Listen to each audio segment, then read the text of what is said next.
Hello guys and welcome back to this YouTube channel. So today we are going to talk about the easiest way in which you can handle environment variables. First of all, let's talk about why you would need to have environment variables. Well, there might be cases when you don't want to commit some secrets to the code. If you are using something for hosting your code, something a public platform like GitHub, Bitbucket, or anything like that. For example, you don't want to push your database password to the code that is on public platform. You don't want someone to have the access to your database password. Now let's simply set an environment variable. Just export the name of the environment variables. Simply using the export keyword, you can see the value of environment variables by echoing it out. But setting up environment variable in this way is a big disadvantage to you.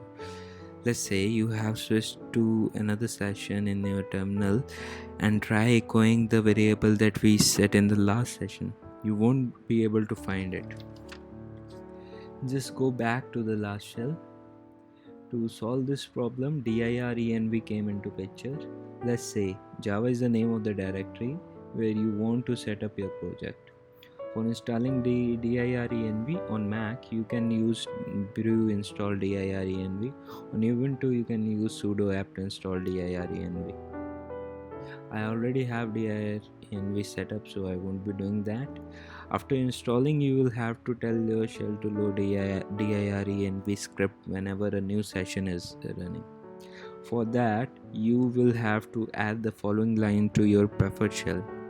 Currently, I'm using ZSHRC, so I have added it to the ZSHRC file. I'll share the link of this website in the description below. To make use of Direnv in particular directory, you will have to create a envrc file, and then you can add environment variables to that file. Finally, you can add it to your git ignore so that you don't commit your environment variables accidentally.